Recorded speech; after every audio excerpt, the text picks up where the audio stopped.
President Johnson's so-called offer of unconditional discussions means that the Vietnamese people must accept American conditions. These conditions are American imperialism will cling to South Vietnam, carry on the policy of aggression, and refuse to recognize the South Vietnam National Front for Liberation as the sole real representative. Hello guys, welcome sa another location natin, which is ang War Remnants Museum. FYI guys, nagkaroon dati ng Northern and Southern Vietnam War. Then dito sa Southern Vietnam, naiwan tong mga gamit ng mga US Armed Forces and US Air Force and US Army. Tignan nyo guys, dito ako nabilib, na-preserve nila to, and ito, hindi siya yung replica lang. Pag kinatok nyo siya, pagdinig ko sa mic, totoong steel. Hindi siya replica guys. Then, tignan nyo, pag kinatok ko to, totoong steel, ito yung hindi siya replica. See? Kung narinig yun, ang ganda pa ng mga na-preserve nila dito. Kita mo pa yung cockpit sa loob. And ang entrance sila is 40,000 dong. So around maybe 24, 40, around 80 pesos or 90 pesos. I think, lagay ko na lang dito sa my video. Then, even yung other aircraft na preserve pa nila, like this one. This is a jet. So, amazing. Ngayon lang ako nakalapit, kahit hindi na siya gumagana. Nakaka-amaze lang na makalapit ka sa isang malaking aircraft kasi ako sa sarili ko, mahilig ako sa aircraft. Ayan o.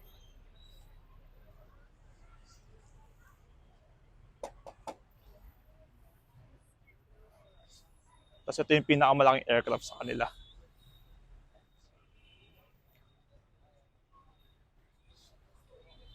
Meron din dito, ito alam ko dati nilalagyan ng missile itong mga to, dyan minamount yung mga guided missile nila.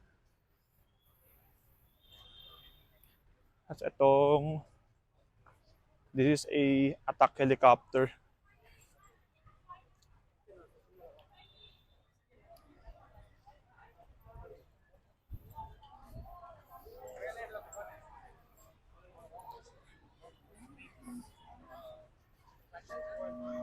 Then this is a reconnaissance plane. This is I think a Cessna C-17 reconnaissance plane. So, na-preserve din nila. Nasa loob na tayo ng museum. And I think this is more of a souvenir shop.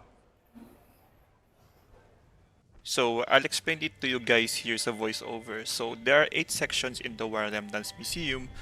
Upon arrival at the museum, you will immediately see the section "The World Supports Vietnam in Its Resistance," quote unquote, which talks about how countries around the world rallied against the French colonization of Vietnam and the American intervention in Vietnam.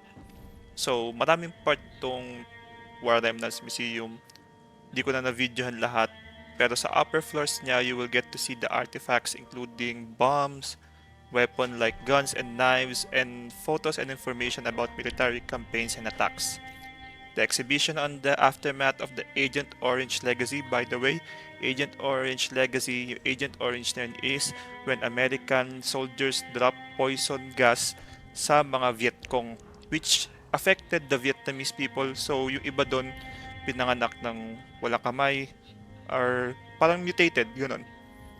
So you will get to know more about the severe impacts of this chemical substance on human health and even see human remains affected by Agent Orange. So sa museum sa taas, may fetus doon na magkadikit na parang nag-mutate na siya dahil sa effect ng gas. So I'll just continue playing the video guys for you then na makita kung ano yung nasa loob ng War Remnants Museum, okay? And also guys, di ko vinidyohan or lalagyan na dito yung mga nakakadiring mga bagay. Kasi meron talaga. Kasi matatag tayo ni FBN, baka ma-report pa ako. So, Thank you for your understanding.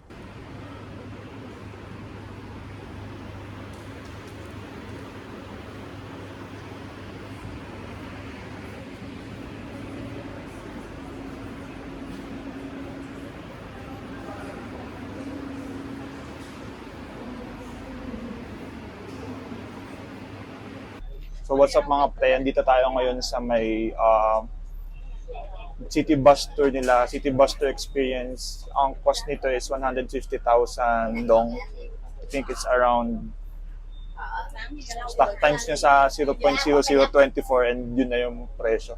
Kasi di ako nagko-convert din masyado din. Yung city bus tour na to is I think 40 minutes or 1 hour, 30 minutes na iikot ka lang around the city. Then same drop off, same pick up point. Hindi sila nagpi-pick up sa hotel or nagda-drop off sa hotel. So it's a city tour talaga. And located siya dito sa may Central Park nila. Dito sa may malapit sa Rolex store, sa Rex Hotel. Then doon sa parang Malacanang or Palace sila dito.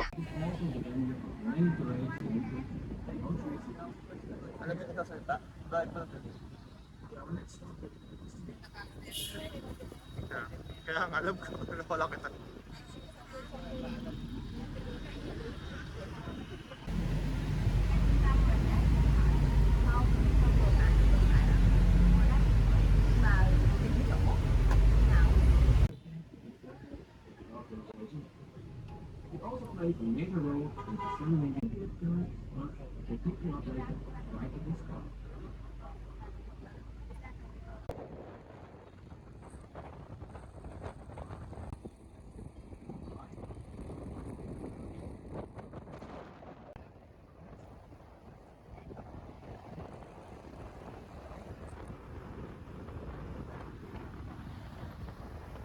Daming tao. Militara na. Ilalim. Oo,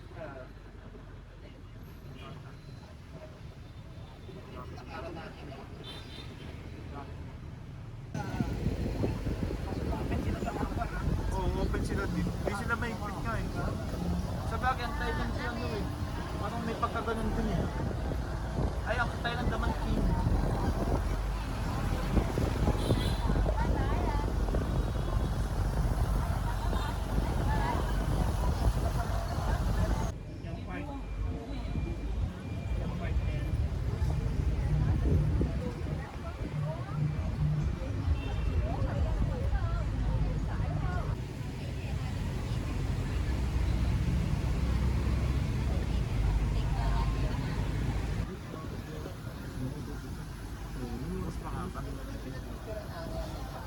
Sa kabila din. Sa gitna ata. Oh, hindi ko alam eh. Hindi dyan eh, malapit yun dun eh.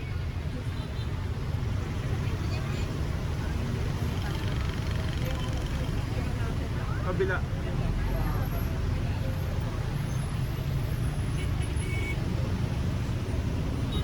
Bukas pa eh.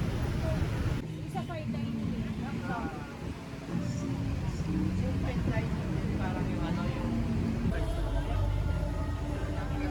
Nasa nakaway na kapitbahay ko ng wala silang ang pakagaw sa park.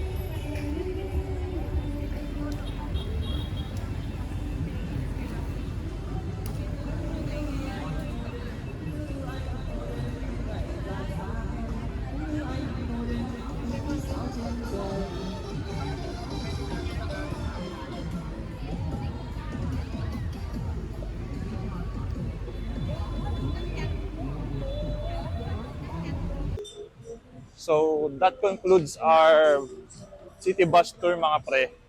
And dito ulit kami sa may Central Park nila kung saan maraming tao, enjoy lang.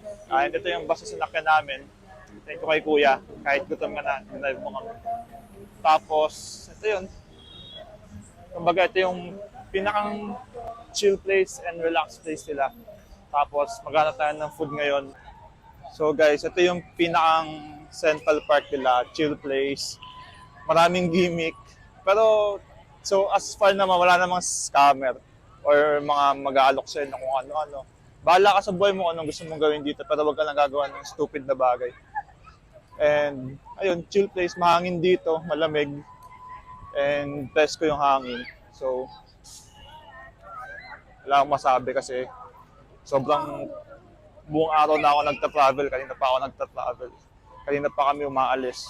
So, pagod lang. What's up mga pre? Dito kami ngayon kumain sa may traditional grilled grilled meat and bamboo rice. This is a Vietnamese street food na nandito lang sa gilid ng Central Square nila. And titingnan natin yung cost mamaya and yung mga lasa mamaya. Ito yung mga menu nila. I-slide ko na lang sa screen. Then, tignan nyo na lang. So thank you sa panonood guys. Hindi ko man na-videoan yung pagkain namin ng street food. Pero I appreciate you all. And kung di pa kayo nakapag-follow sa page, mag-follow na rin kayo. See you sa next vlog.